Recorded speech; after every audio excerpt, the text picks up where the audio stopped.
What is going on, my broskiis? My name is Toadskii, back again, here to bring you guys yet another One Piece Treasure Cruise video. So I know a lot of people have been asking for me to make a video on V3 Kuzan since pulling him.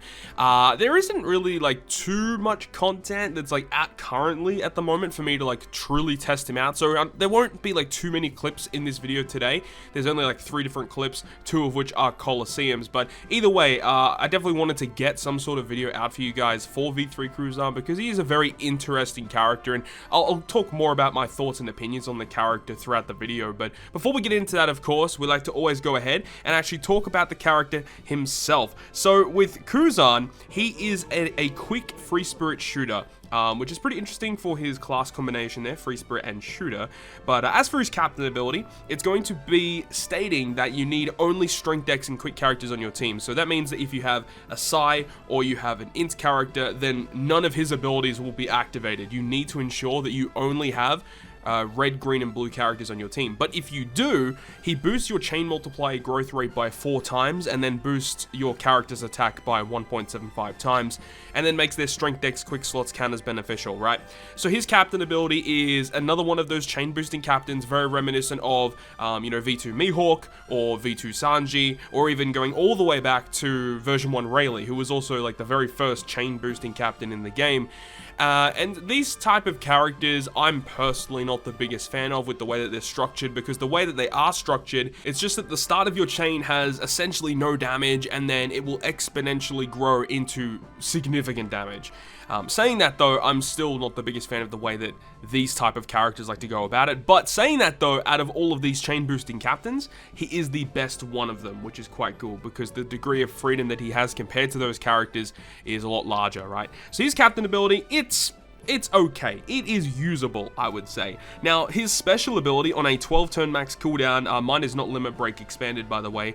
This is just generic limit break. But his special ability on a 12-turn cooldown will state that it will boost strength, dex, and quick characters slot effects by 2.25 times for 1 turn, and then boost the color affinity, or otherwise known as the type effects of normal attacks, for those 3 typings as well by 1.75 times for 1 turn, and also will make perfects easier to hit also for 1 turn. Very powerful ability to have, orb boost, a very significant orb boost, and a color affinity boost. It's a good character overall for the strength, dex, and quick teams. It's just that there are such significantly more powerful characters that you could definitely use as a captain in my eyes, compared to this character, but as a sub, he will definitely provide some pretty awesome effects. As for his crewmate abilities, his first one makes his own quick slot will be carried over if he hits it perfect, and then he also adds some tap timing bonus damage. His critical hit is 50% chance for 7%, so that's pretty bad. His other one is slot bind resistance by 10 turns, which is pretty good, and then also barrier penetration, which will bypass. And remember, global is about to get that update, so this barrier penetration ability is going to be way better after the update. And then he also will give 8% base stats to strength, dex, and quick, which is actually pretty good, honestly. Pretty good stat boost right there. But there we go. That's the rundown of Kuzan. Let's talk more about this character now that we're going to get into the quote-unquote showcase video. Alright, so jumping into this showcase video, first clip is going to be against Colosseum NL, which is obviously one of the best Colosseum units in the game. So I wanted to go ahead and use Kuzan for this one, and I know some people are going to complain, like, oh, you're using like too many Sugo Fest exclusives, bro, my head's going to explode. Bruh, get alive. Anyways, yeah, so I am using a lot of Sugo Fest exclusives on this team, but it makes life a whole lot easier when you want to use Kuzan as the captain. Now, obviously, if you've got Snake Man, you would probably want to use him as the captain instead of V3 Kuzan, but he's just a really good character as a sub because of the orb boost and the guaranteed full board of matching slots. It's really nice. This is honestly one of the first times I've used Magellan. Honestly, it might be in 2020. I don't remember the last time I remember using Legend Magellan, so really cool I was able to use Legend Magellan here, because he is able to just get through the mobs and allow us to stall, because we do need to get our specials back for our captains, well, specifically our captain, not the friend captain, because of the special rewind on this stage. So having Magellan just makes it a lot easier, which is pretty cool. We also get a little bit of a chain debuff on the 3rd stage against Garnfor, but we have Katakuri on the team with the support of Legend Cracker, which removes some of those chain debuffs, and that's one of the things that obviously hinders this character a lot, and just chain captains in general, is that anytime they're inflicted with chain lock, chain coefficient reduction, they're pretty much useless captains. And I feel like if they are going to continue making chain boosting captains, they have to do one of two things. Number one, either make the character completely get rid of it with their special ability, which is what V2 Sanji sort of does, but he has to be specifically the captain to do so. But again, he has a lot of other problems himself, being a unit that, you know, if you're below 50% health, you don't even get his attack boost with his special ability. So V2 Sanji has his own problems, right? But what they should do is, if a character is aiming to be like V3 Kuzan, they need to remove the chain debuffs with his special ability, or they should go ahead down the route of the super type Sabo, who is also a chain boosting captain, but the really good thing about him is that even if he is inflicted with those debuffs, he can still do really good damage because he's still a base 4 times captain, and then he gives like an additional chain boost as well. But you know, Kuzan, he has a big chain boost and a small attack boost. Super type Sabo is a big attack boost and a small chainer boost. So what they should do is definitely go the super type Sabo route if they do not want to give that character the ability to remove those chain debuffs. That's my opinion on the character anyway, because I have found that, you know, chain debuff removal, it's not super prevalent, and like the thing is like with chain coefficient reduction, for example, a lot of the time, you know, if you want to get rid of chain coefficient reduction, you just use a chain locker instead, you know, because most characters can just utilize chain lock and they get more damage for doing so. But with a character like a chain booster like Kuzan here, you don't want to bring chain boost. So, you know, the chain coefficient reduction specifically is such a bad debuff because, you know, there's so many different ways you just get rid of it. You know, you can either remove it or just apply chain lock instead, but you just can't do it with Kuzan. So that's a big problem that I found with Kuzan. And I mean, just in general, the 1.75 attack and 4 times chain, when he first released, I guess it was kind of fine. And, you know, around that release of, you know, just prior to Luffy Law, around that era, this type of captain is actually completely acceptable. But as of right now, especially moving into the super type meta, no one's going to be using V3 Kuzan as a captain, especially if you have the super type of, you know, that certain color that you need for that content. You just will never ever be using this guy as a captain. However, his special ability, which you guys are seeing the animation for right now, his special ability is still really, really good. You know, a 2.25 orb boost and a 1.75 color affinity to 3 separate colors is extremely good and hard to replace on a lot of different teams. I mean, when you really think about it though, he's a 2.25 orb boost. There are a lot of other orb boosters in the game that can exceed 2.25. And, you know, he does provide a 1.75 color affinity, but there's a lot of other characters in the game that can also exceed a 1.75 color affinity. But the really cool thing is that he's a packaged unit that can do both of those things in one character, which is really cool.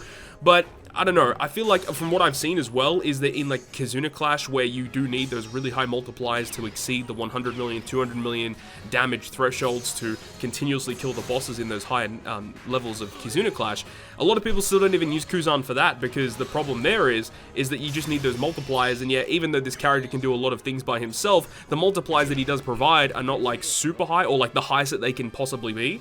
So again, that's another kind of negative to the character, unfortunately, to V3 Kuzan. But either way, I don't really mind about all of that. I'm just extremely happy that I was able to finally pull this guy, considering, you know, this guy came out, I think it was around the time of Halloween Ace, so it would have been, you know, just after Kaido-ish. I can't remember exactly when he released, but it was earlier this year. And, you know, the amount of multi-summons that I have done on raid-boosted parts for this character is actually pretty absurd. I think out of every character in the game, this must be the #1 Sugo Fest exclusive that took me the longest time to pull in terms of amount of multis. I mean, amount of time, I think definitely someone like V1 Whitebeard took me a long time, took me like 3 years in terms of time passed in order to get that character. But in terms of multi-summons done for the character, I think this character might be the #1 character on the account for me personally that I haven't pulled. So I'm just extremely happy that I'm finally, you know, able to use him now, which is cool.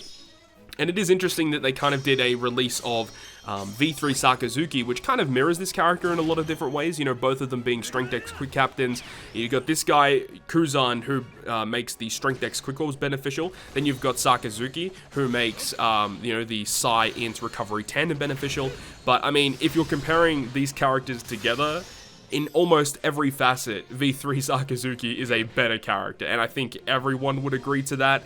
It's just interesting though, with this character as well, him being a chain booster, you know, the way that he is with his captain effect, because he is a chain boosting captain, you typically do not want to hybrid him either, because if you do hybrid him up with a character that is not a chain boosting captain, it means that your overall chain multiplier won't reach those max thresholds that overall make Kuzan's damage as high as what it can be.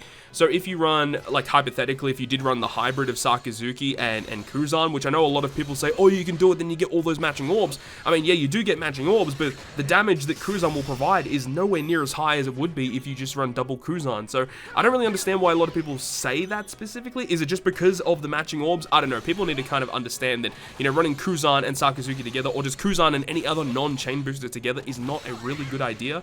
So I would love to see this guy get a super evolution at some point. I would love to see it where, you know, if he gets a super evolution, maybe make his super evolution captain effect like 4 times boost to strength X quick, and then do like a 1.5 chain multiplier boost, whatever super type Sabo is. Just make him the same multipliers as super type Sabo, but do it for strength X quick, and then his special ability maybe buff the multipliers of those, and then also maybe like, you know, remove 5 turns of chain coefficient reduction and chain lock. I think that would be a phenomenal super evolution for this character, and would definitely bring him up to speed and kind of modernize the character overall, which he kind of needs in my personal opinion. Just quickly, briefly going to talk about this clip right here against the Whitebeard Garb challenge. I was actually like building a couple of different teams trying to take this on, and I was kind of struggling. You know, I kept getting to the Ezo stage and kind of struggling to beat Ezo. I didn't have any like type advantage or anything, of course, because you want to build a full mono team. And then I came across Skytrick, who is another One Piece Treasure Cruise content creator, uploads lots of clips and lots of clears of content, and he actually used Luffy Law, which I thought is actually a really smart idea, because with his switch effect, giving him the attack boost every single turn, and you also get neutral damage against Ezo, but then you can also get type advantage against Jozu, and just having the switch ability of Law and Luffy is just extremely valuable here. So shout out to Skytrick for that one. Allowing me to go ahead and use Luffy Law, and then obviously Luffy being able to switch into Luffy on the final stage against Whitebeard to get a little bit of type advantage as well was also pretty good. But either ways, that is going to wrap up the video today. Hopefully you guys enjoyed this one. Unfortunately, I didn't have like too many clips for you guys, but I still really hope you guys enjoyed this one, going ahead and playing around with V3 Kuzan. But if you guys did enjoy the video, make sure you go ahead and hit the like button, and if you want to stay up to date with all the content that I post, including more One Piece Treasure Cruise content, make sure to hit the subscribe button down below. But on that, guys, I'll see you guys within the next video.